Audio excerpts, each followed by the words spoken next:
Hi, this is Wayne Rivers at Performance Construction Advisors, where we build better contractors. This week I want to talk about 13 characteristics of high agency leaders, okay? This comes from an article from Brett and Kate McKay in October of 2024. And first of all, let's take their definition of agency. Agency, they say, is to act instead of being acted upon. It's the state of being in action or exerting power. Okay, so if you're exerting agency, you're exerting power. All right, what about this is important to you? Well, last week we talked about attracting top talent. So how would you know top talent if it crossed your doorway? So this vlog is intended to give you the 13 characteristics of high agency leaders. High agency leaders, in my opinion, are the people that are going to be responsible for the bulk of important changes in your organization. Now, everybody in your organization is important, and everybody exerts a little bit of force on the organization every day. But I'm talking about attracting the kind of people that can help your organization go to a different level. So these 13 characteristics are those of high agency people. The McKays write about, I'm going to have to work on this a bit, anthropomaximology. Anthropomaximology. All right, it's a big word. The first part, anthro, human being. The second part, maxim, to maximize, and ology is the study of. So what they're saying is this is the study of people who move levers in life, in business, in the world, in organizations. It's the small group, 0.5% to 1%, who move, influence, or impact others.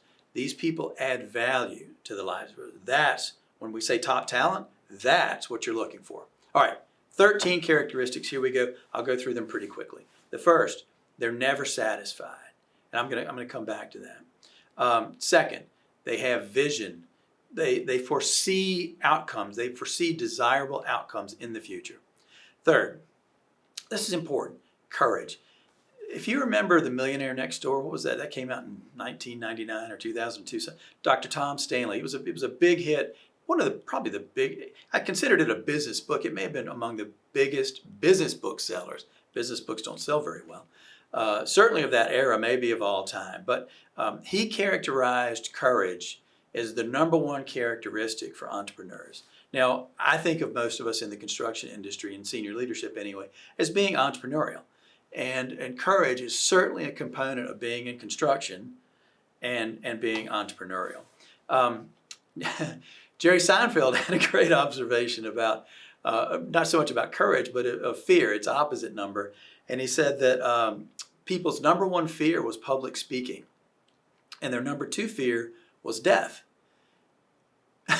So he said that people would rather be in the coffin rather than giving the eulogy. I thought that was pretty good. Okay, the fourth thing. They avoid comfortable situations for too long, so they get out of their comfort zones. Number 5, they have goals. Number 6, they are okay with risk after evaluating the risks. They're not just, wild, hard chargers that go blindly into everything, but when risk is evaluated, what was it at one time? J. Paul Getty was the richest man in the world, and he said he'll go into a deal only when he's convinced that it wouldn't take down his whole company.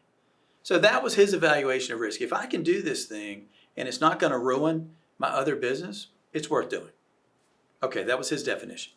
7, they're not workaholics, but when called on for a specific challenge, they can work very, very hard and intensely indeed for long periods of time. Number 8, they handle pressure well. Number 9, they share rewards. They let other people receive attention and accolades. And we've talked about this so many times, how important it is in your organization, especially today, to show appreciation to people. We lead off every single meeting with appreciations at our shop. And it's just a great thing to do, to recognize the little things, the subtle things that people do that make the organization work. Number 10, they are self-disciplined and they control their impulses. Number 11, they live in the present. They don't rest in the past, and they don't look impractically and dream about an impractical future. Now, they don't rest in the past. Let me go back to number 1. They're never satisfied. I think several of these characteristics had to do with avoiding complacency. And you've heard me say so many times, complacency is a business killer. So if you've had a great construction run for the last 37 and a half years, congratulations. That doesn't guarantee you squat. Okay? Complacency is a business killer. If you find yourself being complacent as a senior leader, you need to be thinking about a timeline for moving aside for people who are ready, willing, and able to step up and drive your organization to the next level. Number 12, they are quick to forgive and forget. This is easier for some people than others. The forgetting part I'm good at, the forgiveness not so much. And finally, they feel empathy. They are capable of recognizing emotion in other people and interpreting the feelings of other people. They have empathy. These are 13 characteristics. I'd like to know if you disagree. What are we missing in this list of 13? Or what might you disagree with in the list of 13? Please share with us in the comments. This is Wayne Rivers at Performance Construction Advisors, where we build better contractors.